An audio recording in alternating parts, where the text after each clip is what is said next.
یہ اللہ کی طرف سے قرآن میں کہا گیا ہے. لیکن یہ اتنی بڑی بات جو ہے نا، اس کی طرف ہم مسلمانوں کی توجہ جاتی نہیں ہے. اب قرآن میں کہا گیا ہے کہ ظالم پر اللہ رحم نہیں کرتا، اور غرور کرنے والے سے نعمتیں چھین لی جاتی ہیں، اور جو پردہ پوشی نہیں کرتے ان کے عیبوں پر اللہ تعالیٰ پردہ نہیں ڈالتا. اسی طرح سے پھر اس سے بڑی بات جو آتی ہے وہ بہتان بازی ہے، کہ ہم بغیر سوچے سمجھے تحقیق کے کسی سے کوئی بات سنتے ہیں، کسی کے کریکٹر کے بارے میں، کسی کے کسی عمل کے بارے میں، تو پھر ہم اسے آگے بڑھا دیتے ہیں.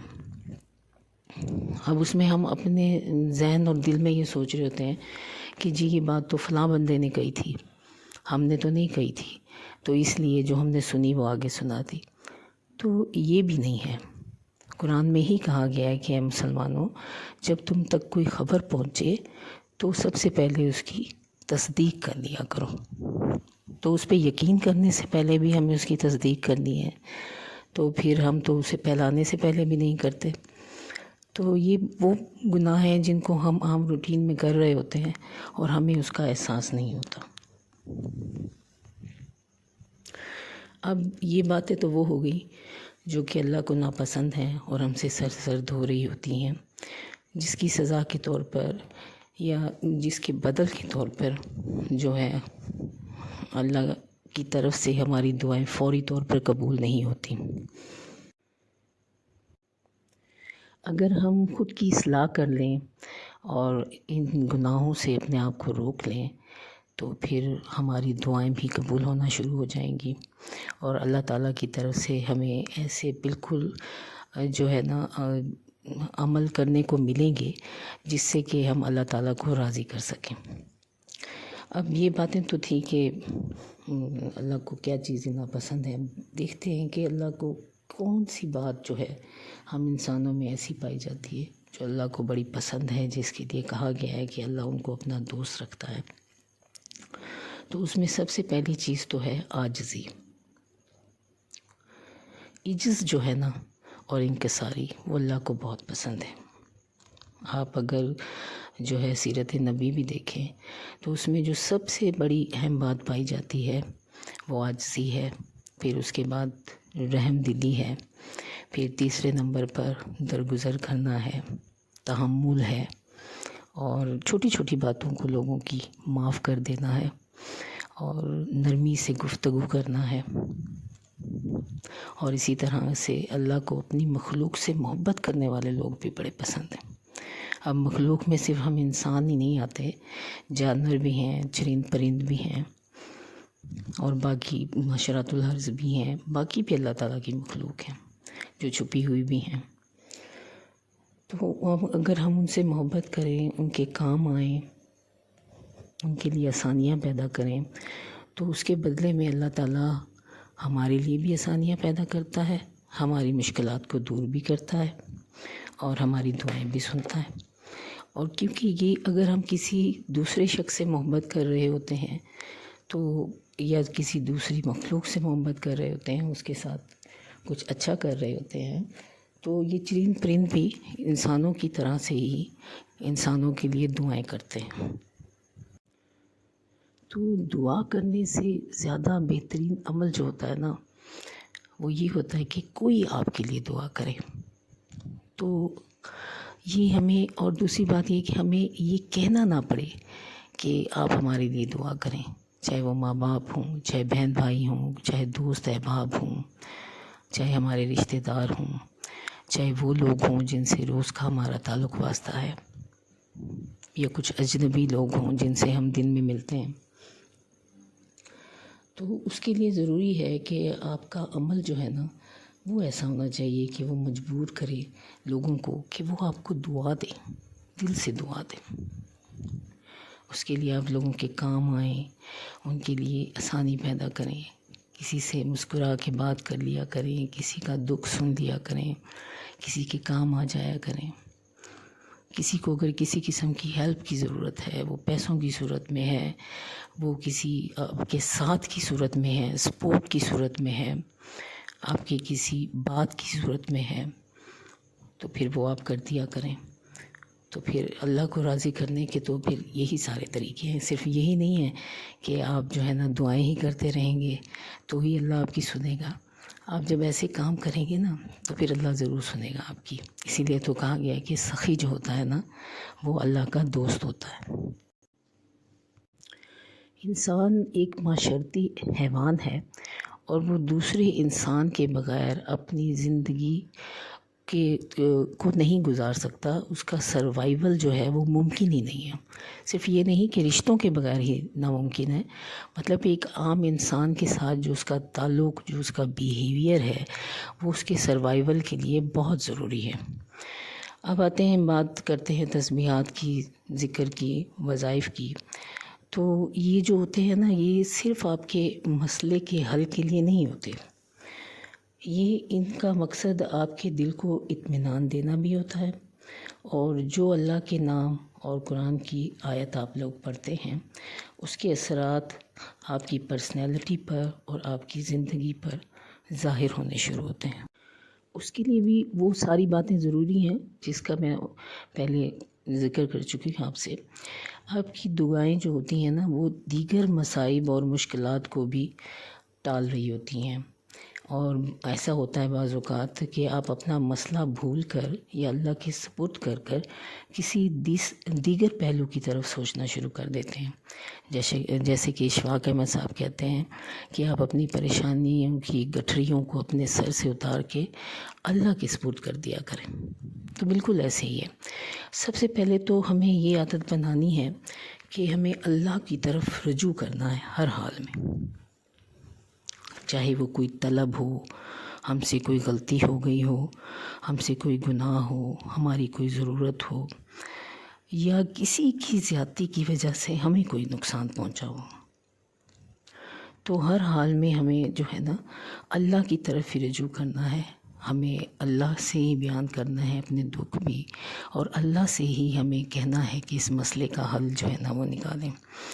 اور جو ہے سب سے اہم بات یہ ہے کہ سورۃ تغابن میں اللہ کہتا ہے کہ کوئی بھی تکلیف پہنچانے والا اس وقت تک تکلیف نہیں پہنچا سکتا جب تک اللہ نہ چاہے. تو اللہ کی طرف سے کچھ تکالیف ہماری آزمائش، ہماری بہتری اور ہمیں بہتر سے بہترین بنانے کے لیے رکھی جاتی ہیں، جو ہماری زندگی کا حصہ ہوتی ہیں. جب وقت گزر جاتا ہے تو پھر ہمیں احساس ہوتا ہے کہ وہ جو تکلیف تھی، وہ جو ہمارا مسئلہ تھا، وہ جو ہمارا دکھ تھا، اس نے ہمیں کتنا بدلا ہے. اب سب سے بڑی حاجت اور آج کل کے دور کا جو ہمارا مسئلہ، پریشانی ہے، وہ ہے رزق کی طرف سے. تو جب رزق میں بہتری کے لیے جو ہم دعائیں کرتے ہیں، جو ہم ذکر کرتے ہیں، جو ہم وظائف کرتے ہیں، تو اس کا مقصد یہ نہیں ہوتا کہ آسمان سے جو ہے نا وہ اللہ تعالیٰ پیسوں کی برسات شروع کر دے گا اور ہمارے تمام مسئلے جو ہیں وہ ٹھکا ٹھکا حل ہونے شروع ہو جائیں گے، ہماری ضرورتیں پوری ہونی شروع ہو جائیں گی. اس طرح سے نہیں ہوتا. بات یہ ہوتی ہے کہ اللہ نے پھر سبب بنانے شروع کر دینے ہوتے ہیں. اور اصل چیز جو ہوتی ہے نا، جب بھی ہم جس کی کوئی دعا مانگیں، کوئی تسبیح پڑھیں، کوئی وظیفہ کریں، تو ہمیں اللہ تعالیٰ سے کشادگی اور برکت مانگنی چاہیے. اب کشادگی اور برکت کیا ہے؟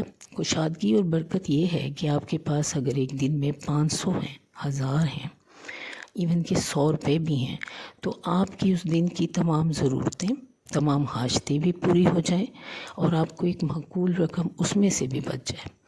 اس کو کہتے ہیں کشادگی اور برکت ہونا رزق میں. تو جب آپ کے پاس تھوڑا ہی پیسہ کیوں نہ ہو، اگر آپ کی تمام ضرورتیں اس میں پوری ہو رہی ہیں، تو پھر آپ کو تو اللہ کی طرف سے مدد مل رہی ہے، آپ کو اللہ کی طرف سے غیبی مدد بھی مل رہی ہے. اس کے علاوہ جو ہمارا کوئی ارجنٹ میٹر آ جاتا ہے پیسوں سے متعلق، تو پھر اس کے لیے بھی اللہ تعالیٰ کوئی نہ کوئی سبب ضرور بنا دیتا ہے. اس سب کے لیے ضروری ہے کہ آپ جو بھی حاجت اپنی بیان کر رہے ہیں اللہ سے، تو اس کے لیے اللہ پہ مکمل توکل بڑا ضروری ہے کہ آپ کو مکمل یقین ہو. سب سے پہلے تو آپ نے ہر چیز کی نفی کر دینی ہے کہ دنیا کا کوئی ایسا بندہ نہیں آپ سمیت، دنیا میں کوئی ایسی چیز نہیں جو کہ آپ کے مسئلے کا حل ڈھونڈے سوائے اللہ کی ذات کے، کیونکہ وہ انک علی کل شیء قدیر ہے۔ تو جب آپ یہ سمجھیں گے تو پھر اور اللہ سے ہی مانگیں گے، اسی سے ہی امید رکھیں گے تو وہ ضرور پوری کرے گا۔ جیسے کہ اگر کسی کو کوئی پیسوں کی ضرورت آ جاتی ہے تو بعض لوگوں کی عادت ہوتی ہے کہ جناب انہوں نے ٹھگ سے جو ہے نا کسی سے ادھار مانگ لینا ہے، اور جن لوگوں کی ٹھگی بازی کی عادت ہوتی ہے وہ دیکھتے ہیں جی ہم نے اب کس کو ٹھگنا ہے، اور کچھ لوگوں کے جن کی چوری کی عادت پڑ چکی ہوتی ہے، دھوکہ دہی کی عادت پڑ چکی ہوتی ہے، اور غبن کرنے کی عادت پڑ چکی ہوتی ہے، وہ لوگ اس کے طریقے سوچنے شروع کر دیتے ہیں۔ جب آپ اس طرف سے جائیں گے، اور کچھ لوگ ایسے ہیں کہ وہ ڈیپینڈنٹ بڑے ہوتے ہیں، وہ دیکھتے ہیں کہ اب بس آ گئی ہے نا مالی مشکل، تو اب میں نے دیکھنا ہی ہے کہ میں نے کس رشتہ دار سے مانگنا ہے، کس بھائی سے مانگنا ہے، کس بہن سے مانگنا ہے، تو وہ میرے مسئلے کا حل کرے۔ تو ایسے نہیں ہوتا۔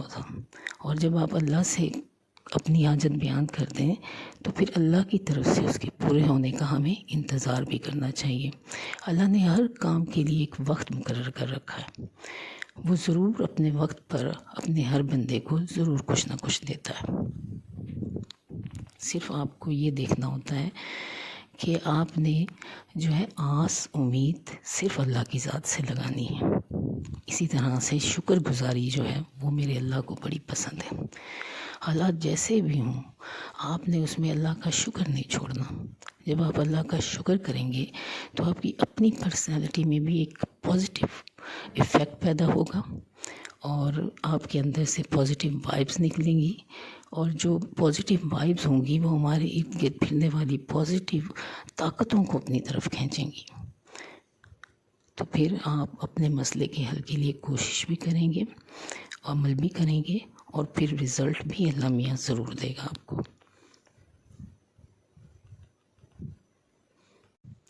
اب اس کا مطلب یہ نہیں ہے کہ آپ نے اپنے مسئلے کے حل کے لیے کوئی کوشش ہی نہیں کرنی، کوئی قدم ہی نہیں اٹھانا، صرف دعائیں کرتے رہنا ہے، وظیفے پڑھتے رہنا ہے، تسبیحات کرتے رہنا ہے، تو ایسا نہیں ہے۔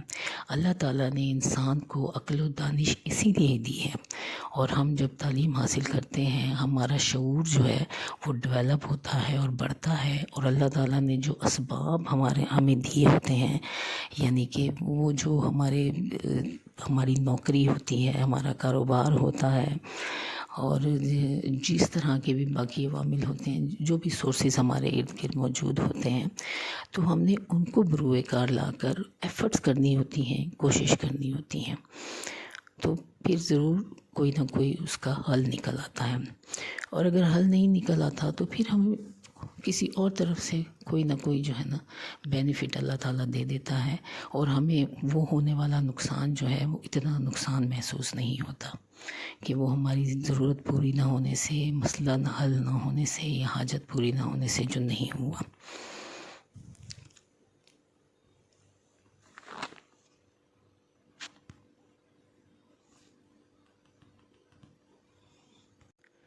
یہ اتنا بڑا موضوع ہے کہ اس پہ آپ گھنٹوں جو ہے نا بیٹھ کے گفتگو کر سکتے ہیں، اور نئی سے نئی بات نکل سکتی ہے اس میں سے، لیکن آئی ہوپ کہ بہت سارے لوگوں کی تسلی بھی ہو چکی ہوگی، اور مجھے بھی میرے سے جو ایک سوال پوچھا گیا تھا مجھے لگ رہا تھا کہ مجھے اس کا جواب دینا چاہیے، تو وہ بھی میں نے عمدگی سے کہہ دیا ہوگا۔ کسی اور دن کسی اور بیٹر وے میں اس ٹاپک پہ پھر بات ہوگی۔ اب آپ سے اجازت چاہوں گی۔ اگر آپ کو میرے خیالات، میری باتیں اچھی لگیں، اور میرے چینل کی تمام ایکٹیویٹیز آپ کو اچھی لگ رہی ہوں، تو میرے چینل کو سبسکرائب ضرور کیجیے گا، لائک بھی کیجیے گا، شیئر بھی کیجیے گا، اور بیل آئیکن پہ کو کلک کرنا نہ بھولیے گا، تاکہ آپ کو میری نئی ویڈیوز کی نوٹیفیکیشن ملتی رہے۔ شکریہ۔ اللہ آپ کا حامی و ناصر ہو۔